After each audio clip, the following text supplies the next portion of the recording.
And that's why I'm saying we need to be aware, and that's why these kind of studies about, where are we in the cycle? Can this keep going on, or are we moving closer and closer to kind of like a realignment of some kind?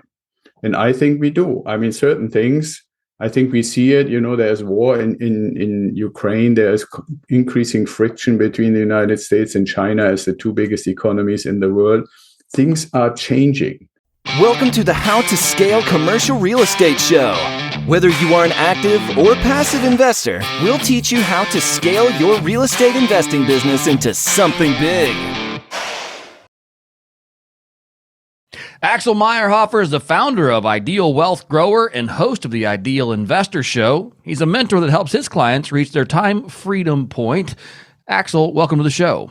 Hey, Sam. Thanks for having me. Hey, the pleasure's mine. Axel, there are 3 questions I ask every guest who comes on the show in 90 seconds or less. Can you tell me, where did you start? Where are you now? And how did you get there? Yeah, absolutely. Well, I started in Germany, came over to the US with the military, stayed longer than anticipated, and then actually had to decide, do we go back or do we stay? We decided to stay, and out of that came a job in the civilian world as an executive in a software company, which begged the question, okay, so do you want to work forever, or do you find a way to, have a point in time when you don't have to work anymore? I said, no, I don't want to work forever, but how do I make that happen? And started to research. And at the time, stock market was terrible. So I looked for alternatives, found real estate, really studied, turned our house that we lived in into an investment property so we could move, and basically went down that rabbit hole deeper and deeper and deeper. And ultimately now where we are is I founded an organization called Ideal Wealth Grower, which invites people to receive mentorship to go down the same path that I've gone down to build a residential real estate portfolio and reach what we, like you said, call the time freedom point, which we define as the point in time on the calendar where your passive income, the money that your investments make, is equal or more than your life expenses, including like having a vacation and getting some nice things and going out to dinner and all the other stuff that you have, and keep growing from there. And then you have the freedom to decide, okay, if I don't really need my regular job or whatever other income source you have, what do I want to do with my time? Which can mean you keep doing what you're doing because you love it, or it can mean you want to do half of it because you don't love it so much and do something that doesn't make money, but you love that more. Or you can say, hey, I don't want to do very much at all anymore that is trading time for money, but rather do things that I'm really passionate about it and don't care about money because I know my passive income is taking care of me and my family. I like the idea of that. It's certainly a theme that we've had here a lot on the show, which is, no longer trading time for money. I mean, that's a common theme, I think, in most real estate investment circles. But tell me this, do you have, and I know it depends on the types of investments that you're putting people into, but is there a general rule where you say, okay, if you're gonna make investments, is there a nest egg size? Let's say you're trying to replace, I'll just keep this easy math. Say you're trying to replace $100,000 a year income. What do you see most people needing in order to get that far in a passive investing, portfolio? They need 1 million, 2 million, 5 million. What are you seeing on average?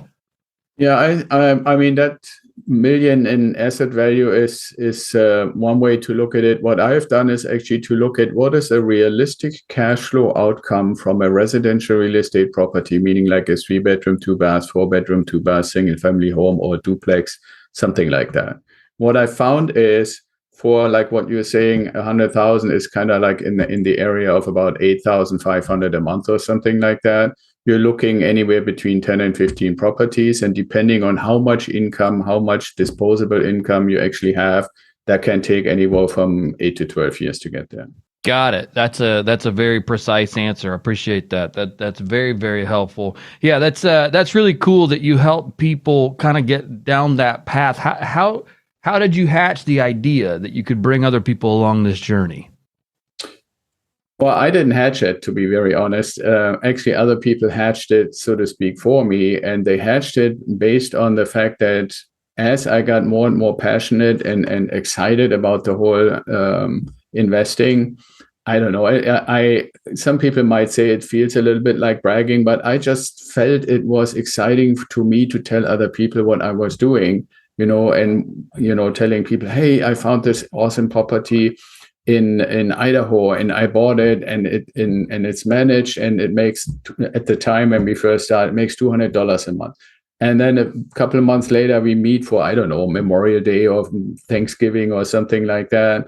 And somebody says, so anything news that you're doing? I say, oh, yeah, I found a new one in Ohio that I'm doing now, right? And so over time, as when my conversation became more and more, I did this investment, that investment, and so forth. And some of my friends and colleagues were saying, wow, I mean, aren't you afraid that, how do you know that they work? And so, and I have always been in this kind of instructional, loving to educate other people kind of frame of mind. So I immediately started to kind of quote unquote lecture people. Oh, I'm looking at this, and we analyze this and that and so forth. And after a while, people basically knew, okay, if we ask him something, he's going to probably go down that rabbit hole again. But there were also sometimes situations like I had a property we lived in California in the Santa Barbara area. And when my wife and I moved, we turned that property initially into an investment property, and then ultimately 1031 exchanged it into a whole bunch of smaller properties in the Midwest. So that was a great news story for our friends and family. And at some point, people, back to the point of hedging, said, for years now, you have been telling us about it, and you have all this kind of fancy language and stuff like that. But the bottom line is you obviously making the money, because sometimes the conversations were, okay, so you're doing this consulting work and the economy is going up and down. Do you always have enough money to actually pay for everything? And you're living in pretty expensive areas. And I said, well, it's been all my business initially, but now it's subsidized by more and more of the passive income. And I'm actually looking forward to the day where all the passive income is enough and I don't really have to necessarily work in any kind of regular job anymore. And that was probably the hedging point, right? Where people say, well, if that is really what is happening, you should tell other people how they can do that too. Yeah. That's awesome. I love that. What are you telling people right now? I mean, the conversation obviously everybody's crystal ball is broken, but people are looking right now, I think, especially investors going, where are we? Where are we going? What's coming down the pike? I don't know. What are your thoughts on that? Well, one thing that I've always been interested in would say the last year or two, I've really started studying quite a bit, is to see how have we, and to your original question, how did we get to where we are right now, but on a bigger picture. And so if somebody were to ask, okay, what did you study? Where did you go? What did you find? For example, I looked at a book that I really, really recommend. It's called The Fourth Turning. Right, which actually describes that economy and social developments is happening in cycles that are anywhere between about 90 to 120 years long. And they analyzed that, the two authors analyzed that for the last 500 years and found that these about 100-year cycles keep repeating themselves. So if you look at where we are right now, we're at the end of a 100-year cycle that started with the Great Depression. Right. So if you read it, I don't want to go too deep about what that particular book says, but fundamentally, that's one thing to say, okay, what are the indications of where we are and what is to be expected? Another one is a book called The Sovereign Individual, which basically was written just when the computer age started, projecting that microprocessors and the internet and mobile phones and all that kind of stuff is fundamentally going to change our society. And I think we've all seen this, but what hasn't happened, and you and I, before we started recording, touched on blockchain and crypto and stuff like that. There is the sovereign individual is basically going to the extreme in a sense to say, we need to have sovereign money, right? And if you think that through, what I'm taking from that is, well, ultimately, the things that make us as individuals sovereign, if that's really something that we want or that we believe that we have rights and so forth, then the things that we can really influence ourselves So I go back to the fundamentals and say, okay, we as human beings need shelter. We need safety, we need food, and we need one thing that Maslow doesn't have in his basics for his pyramid of needs is some way to exchange with each other. Now, right now, if you take the money that we're always talking about when we're talking about real estate investing, is basically the money governed by our government. And we have ours in dollars, and the Japanese have yens, and the Chinese have yuan, and the Europeans have euros. And sometimes you might be lucky to live in an area where the money is at least reasonably stable, even though if you look from the Great Depression to today, 99% of the value of the dollar is gone. If you compare what was a dollar worth 1923 and what it is now, what you can take 1913 when the Federal Reserve was started, anywhere between 95 to 99% of the value is gone, right? So why is that relevant? Because every kind of fiat money, things like pretty pictures on little pieces of paper that have ever existed, ultimately become worthless. So for me, going back to your original question, that means, okay, what I'm looking at is what are the things that retain their value? Right? Nobody would debate that a gold coin, a 1 ounce gold coin, had value 5,000 years, 2,000 years, 1,000 years, and today. Right? I think something similar will happen with something like Bitcoin. But the other thing is, when we go back to shelter, anything that is related to real estate always had value. Right. And even in the way that we built here in the US, which is not like the Romans built or some of the early Europeans built, but even our houses last 100 years. And when you look at a house that was built in 1913 and kept up well, it cost $4,000 to build a really nice house then. That house is probably $400,000 now. Every bit of. And the thing is, what is really an interesting way to think about, when the people in 1913, when the Fed was created, moved into this brand new house, did they get any different value from the house in what it is for, what does it provide, to somebody who buys that same house now, fully renovated by a turnkey provider, and a new family moves into that same house? They get the same fundamental value of living and space and all that stuff out of the house. But it's 100 times more expensive. Or you could say your money is 100 times less valuable. Right. And those kind of things go through my mind. And that's why I'm saying, for the people that I work with, I always want to get the message across that if you want to do something that creates legacy, that gets you to the time freedom point, that allows you ultimately to turn something over to your kids and their kids can turn it over and so forth, then you need something that retains value. And that's where you get to real estate and gold and silver and maybe Bitcoin and things like that. Yeah, that's that is absolutely true. The other way I think about that is things that can be repriced or repriced easily. You think about real estate. Okay, so you buy an income producing real estate. Well, today you're paying in dollars, and then maybe it's next year our version of money has changed, but I can still then reprice that to whatever that day's version of money is. Is that kind of what you're saying, or am I? Well, that's one way to look at it. Or you could basically go and say, okay, how much did an ounce of gold cost in 1913? How much does an ounce of gold cost right now? And how many ounces does it take to buy the house? And if you compare that to the number of dollars, you will be shocked. Because obviously, and I'm not poo-pooing currency because it's a dollar or because it's a yen or because it's a euro. The system in and of itself, the way we're living in and where we are right now, if you look at our economy, and you said the crystal ball is broken, true, but there's a lot of facts. We can't debate or deny the fact that we have more than 30 trillion. I can't even fathom what that means, but 30 trillion in national debt. That doesn't include city debt or state debt or anything like pension plan debt. Anybody who's ever done anything in business or even in your private life, where you're so over leveraged in debt.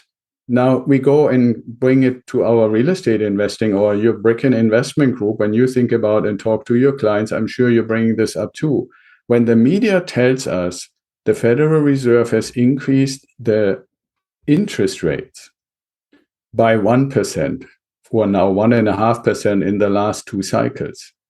It gives us automatically, because we think in those categories, 1.5%, yeah, that's something, but it's really not that much. It takes on a different quality when you look at it okay, that debt that we had in 2021 cost us $562 billion in interest at 0.25% interest rate. Now we are at 2.5. How much is that? That's 8 times as much. Well, and basic math tells us if it was 560 billion, it's 8 times more interest. And all we're talking about paying interest on it, it's 8 times more than that. Right? So we're looking now at potentially paying $2 trillion just in interest. Well, guess who is paying that? Anybody who pays taxes pays that in some way. Right. And that's why I'm saying we need to be aware. And that's why these kind of studies about, where are we in the cycle? Can this keep going on? Or are we moving closer and closer to kind of like a realignment of some kind? And I think we do. I mean, certain things, I think we see it, there's war in Ukraine. There's increasing friction between the United States and China as the 2 biggest economies in the world. Things are changing, not necessarily with guns in Ukraine, yes, but in the bigger picture, we're not really shooting at each other, which used to be the way, right? The French Revolution or World War I and World War II and stuff, we used to shoot at each other. And then at the end, we reorganized everything. That's how the United States became the number 1 dog in the game, right? But I hope at least that we're not going to shoot at each other to realign, that we just realign by recognizing that certain things are just not sustainable going forward anymore. How is that going to look like? I can't predict, but one thing I know, people still need to live somewhere, right? And people still need to have some means of exchange with each other if they want to have any form of economy. However that might look like. I don't know if we're all going to have Bitcoin and Lightning Network in the future as our way of exchanging, or if we have a hybrid between regular money and digital money, who knows? But the means to exchange a service for a good, something you do for some food that you buy or a car you want to have, and one of the ways that we're doing it in our Ideal Wealth Grower system is to help people to have value assets that even as the value of the money is declining, the value of the property remains. It's just more money, but that house in 1913 and the house in 2022 is the same house, fully renovated, same service that it provides to you. It's just more little pieces of paper that you need to put on the table. Right. No, yeah, absolutely. I like that idea where the value of whatever it is you're investing in remains absolutely the same. Tell me about this. You guys are working on, or maybe you currently have a platform where it is bringing some liquidity to real estate investments. I know, especially for us here on the commercial side, when someone parks $100 or $200 or $500,000 with me, that's a pretty illiquid investment for actually all of us, myself included. I'm in plenty of deals right now that are completely illiquid. My capital is parked. Of course, I get my returns, but it's still parked capital. How are you guys solving the liquidity issue in real estate investments? Well, the way we are solving it is basically by what I call fractional or tokenized real estate investing. And it's in a sense, yes, you are a person. Yes, you may have an asset like a house, but for the stuff that you do, you get paid in some form of income, salary, and stuff like that. If you take that analogy and you try to transfer that into a typically illiquid asset like real estate, we are using a platform that a friend of mine has founded where they go out basically and say, okay, let's look at the criteria that we want to have for a well-performing residential real estate property. Let's say a fourplex. And that fourplex is somewhere in the Midwest, and it costs $240,000. And we have 4 units. Each unit is rented for $600. So we have $2,400 rent. Now, I would say, and I'm sure you would say, just on the face, regardless of how the process works underneath, that's 1% performance between purchase price and rent. that's pretty good. And if these 4 units are reasonable, like 1 or 2 bedroom, 1 bath units, $600 a month is actually not really an outrageous level of rent, right? So you have some of the criteria, then you look at the region where it is and you find out, well, this house is in a nice neighborhood. It has good access to reasonable schools, to shopping, to transport, and all those things that you would normally use to identify suitable property. So this company, this platform goes and says, let's sign a contract for 123 Bricken Avenue, where this house happens to be.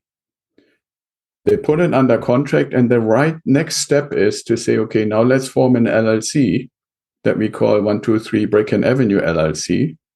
And because it's $240,000, and we want to sell the shares at $50 a pop, it's what 4,800 shares.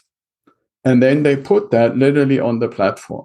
And so we have 2 scenarios. People who come to us and say, I have $10,000, $15,000, $20,000 that I can use to invest. And we all know how the markets have gone up in value. That's typically right now too little to really be able to make an investment in a full property, right? If we take our $240,000 property, we need $48,000 down payment for 20% down. So if you have 20 or 25, I would say, well, let's park it in our cash flow parking spot, which is this platform, because that 123 Bricken Avenue, for your $20,000 or $25,000, we can get about 10% of that LLC in shares. Of those 4,800 shares, we can get probably 450 or 480 for the money you have. And you will participate in the performance of this property, in the cash-on-cash return, the $2,400 rent, the depreciation, all the good stuff that I'm sure you have many times mentioned on how real estate is actually a really good investment and what it does for an investor. All of that you participate in. The only thing that you don't have when you invest in this platform compared to buying a property outright is the leverage, right? Because if you had to only put in these 20% / $48,000 and you get a $240,000 property, you make all the rent. You get the whole benefit, but you only needed to put 20% in. Well, if you go on that platform, it's basically a cash purchase. But the beauty is, and why we're recommending it, is for one, for this person that has that $20,000, $25,000, but also for people to say, I know real estate investments is getting me into value assets, just as we discussed earlier. But I only have a few thousand, or I can only really put a couple $100 aside. Well, then you can get familiar, go through the same process, all the things that we normally do, as I mentioned, and putting your money into this cash flow parking spot until it has grown to be enough to make a direct investment into your first own property. And the reason it's liquid, because that's what you were asking, Sam, is how do you do it to keep it liquid, is that in this kind of investing, it's a cash purchase, and the rent proportionally to how many of the shares you own, let's say you own 450 of the 4,800, you get proportionally, that's about 9% or so, 9% of all the things, the depreciation, the rent, and so forth, you get every day. Now, you don't get your tax papers every day, you get that once a year, but the rent is basically in your account. You can log into your account, and every day at 6 p.m., you see the rent for the day is there. Which also means if the day comes where you say, hey, Sam and Axel want to now buy this property next door that is the same thing, same price, same rent, same thing, but they want to own it together. Well, then we sell our shares. We got our rent yesterday at 6 p.m. and we get the value of our shares plus any kind of appreciation, and now have that cash to buy the property next door. That's just another fourplex, the same thing on the same street, right? So that's basically how we basically keep the liquidity, because so the fact that your ledger, basically your relationship with the providers, is up to date at 6 p.m. every day. Right. Which means you basically all good. You have your rent money, everything is in your account. If you say, I want to sell my 450 shares tomorrow, you get the value of your shares. If there was any appreciation in the property, then they're not $50, they might be $51 now per share. Plus you got all your rent up until yesterday night. So you're all good. That's right? amazing. Obviously, these shares don't go back to some kind of title company. They just go to somebody else, either in the LLC or on the platform, where every Friday after 3 p.m., any shares that have been provided back to the platform are for sale for anybody who goes there and wants to have some more, right? So it's basically very, very liquid in that sense. But all the rules, all the things that we and your audience are familiar with when it comes to residential real estate investing apply, except for the financing. Right. Axel, this has been absolutely fascinating. Thank you for taking the time to come on the show today, kind of break down where you think we're going in the economy. We've talked a lot about money. We've talked about ideal wealth growing and talking about, finding the right amount of cash flow to how much money you're looking to replace, things like that. And then also just a really unique platform that you guys are working on that is bringing liquidity to the real estate, I guess you could call it shares space, because that is really what's lacking, is liquidity amongst shareholders. So I think that's going to be a really interesting thing that, and we see this coming. It's something that's been needed for a long time. So thank you for taking the time to kind of pioneer that product and figure it out here for our investors. If we want to get in touch with you or learn more about you, what is the best way to do that? Well, one best way is to just go to idealwealthgrower.com and wait about 30 seconds and something pops up and says, set up a call.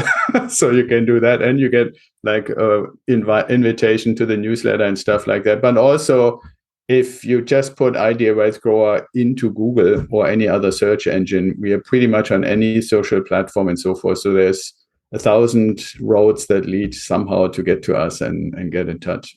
Awesome. And we will make sure, of course, we put that in the show notes, idealwealthgrower.com. Axel, thank you again for coming on the show today. I certainly appreciate it. Yeah, awesome, Sam. Thanks for having me.